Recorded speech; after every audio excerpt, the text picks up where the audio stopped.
Hey everybody, it's Ammon at Blueforest Studios. Welcome back to Blueforest Connect. Today we're going to be talking about how to video conference like a pro. I know you're all on video conferencing all the time and you've seen people doing it wrong.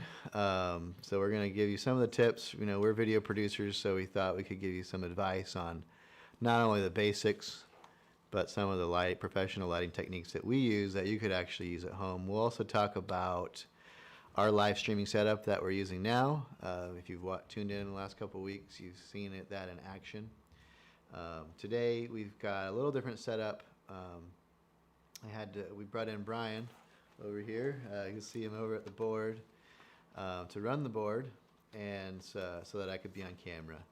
So you'll see we're all masked up, masks and gloves, and wiped everything down. We've got a good 15 feet of distance between us, just trying to stay as safe as possible. Take my mask off for a minute because I don't want to talk with my mask on today. But so let's dive in. We'll talk about some of the basics. So we're talking again about video conferencing. You're probably on Zoom or GoToMeeting or WebEx.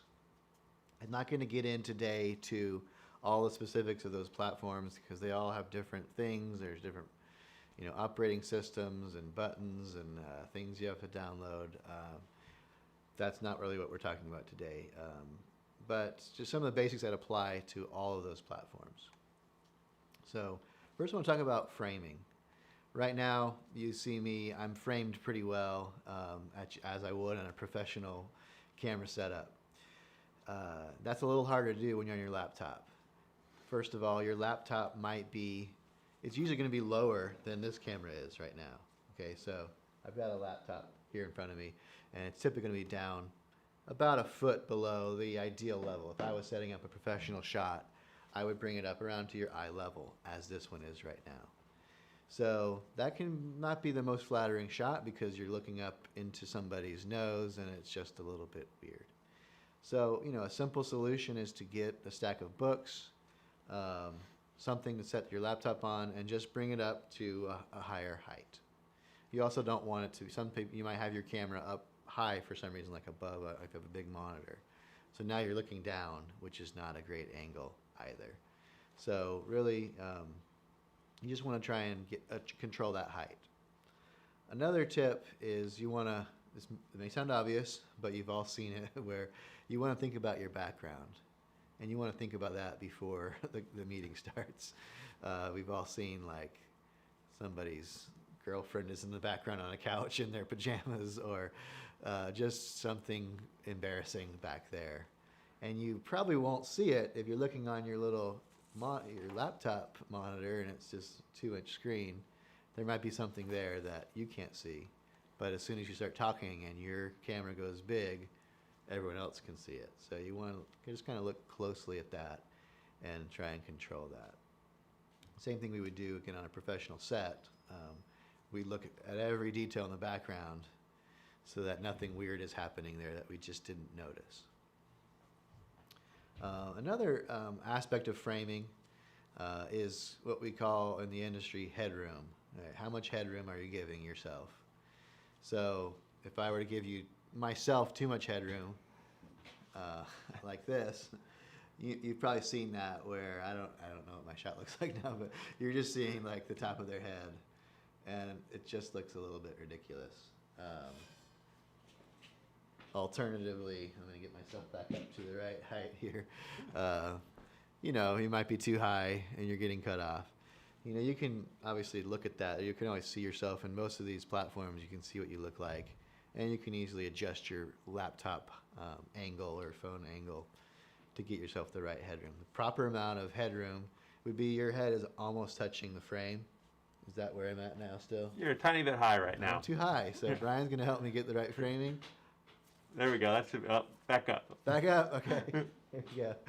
There we go. So anything more than just barely almost touching the frame, I think is too much headroom. It makes you look less powerful or like you're weak or sinking. So And typically with this type of thing, just like I am, you'd probably want to be centered in the frame. If we were filming a normal interview, we'd probably put you off to the left or right, and we won't get into that and why we do that. But in this case, you want to be talking right to the camera. I want to move on to lighting, which is another important aspect. If you have a really cheap camera, which webcams are really cheap, crappy cameras, the best way to improve the quality is to improve your lighting.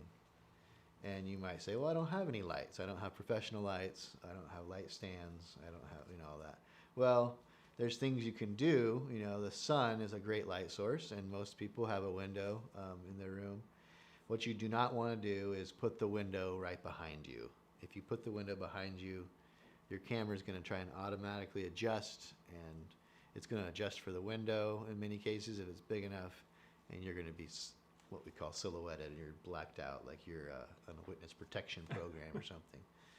You can also just get really ugly lighting if you're got a window right beside you, and these cheap cameras and their settings will, you just get really what we call blown out, where it's overexposed and bright and it just looks bad. So, if you have a window, what I would do if I had a window in my room is try and adjust my angle of my laptop and my setup to where my camera is my window is in front of me.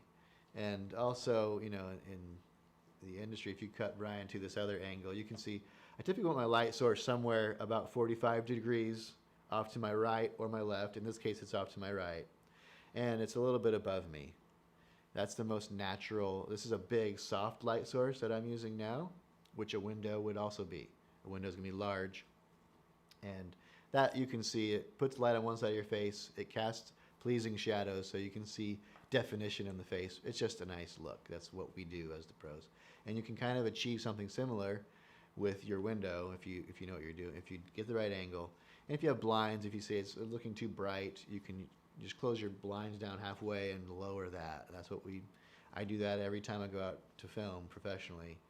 I'm trying to control a window and use that as my light source, even though I do have professional lights. I like the natural lighting better. If you have a lamp and let's say you have your window set right, if you have a lamp and it's right behind you, that's going to mess up your whole shot. So either turn it off or take it out of the frame, move it out. You don't want another bright light source right behind you. You could move the lamp in front of you and use that as one of your key light sources in the front. And the last thing we'll talk about is audio. For the most part, I think a lot of laptops do a pretty good job. Your microphone is going to be really close to you anyways, so it's going to pick up pretty good audio. But if you have something making a loud noise in the room, a loud refrigerator or other thing, you can try and turn it off or unplug it. If you're like a lot of us, our kids are running through, there's not much you can do about that besides close the door and barricade it. And they might start arguing right out your door. This is what happens, again, with a lot of us, including me. And all you can do is just beg them to stop, or, obviously mute your microphone. Kind of pay attention to whether you're muted while they're arguing, and when you need to talk, you can unmute it. Unfortunately, there's not much more advice I can give you on that. So, I missed anything on that, Brian? Is that kind of no, I think we're good. I think those are all good keys. Yeah. All right. So I want to switch gears. If you're like me and you're kind of a gearhead or you're more into video, and I'm going to take my glove off so I can scratch my nose. I have a hard time not touching my face. I find I touch my face constantly. I love touching my face. It's the worst. Touching your face feels like the most important thing to do when you can't do it. That's all I can think about right now. But anyways, if you're wanting to go like super advanced and you want to jump up from the crappy camera that you have on your laptop, you've probably run into this issue that let's say you have a really nice mirrorless camera or DSLR that has great video, but you can't get that signal into your Zoom meeting or your WebEx.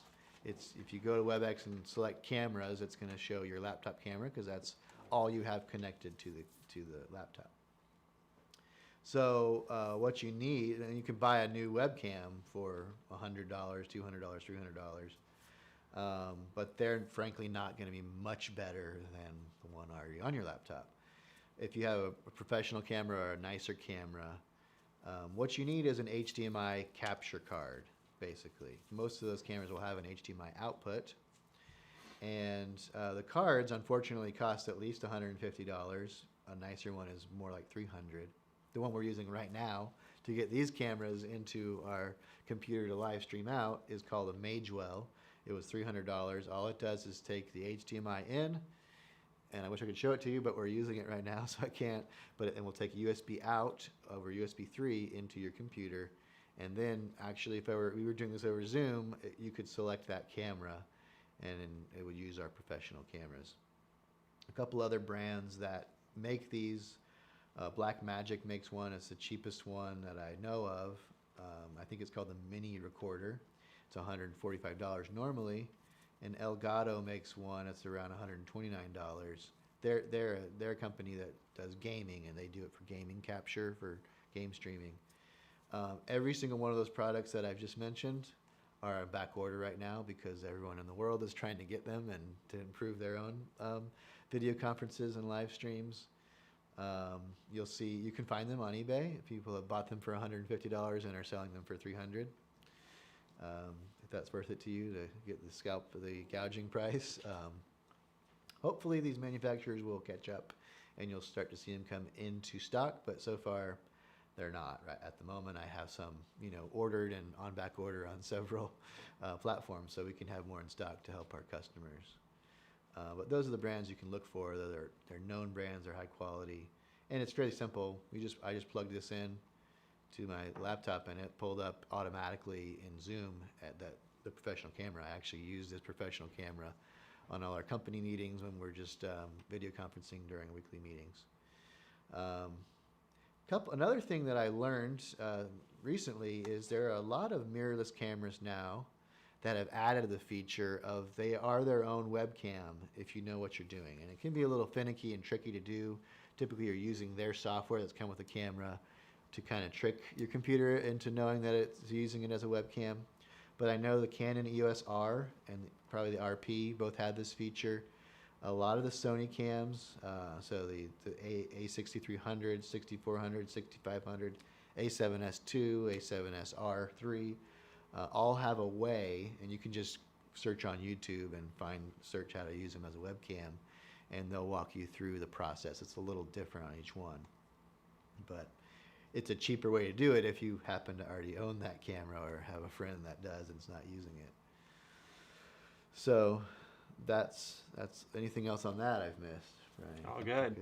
Okay. Well, let's move on. The last thing I want to talk about is just, again, to give you a little bit of a sense of our live streaming capabilities. Obviously, we're live streaming right now to YouTube in our studio using our professional equipment and some of that specialized equipment that, Brian, if you show him your setup there, you can see he's got a switching board for so he can switch cameras. You can see we've been using multiple cameras during this live stream.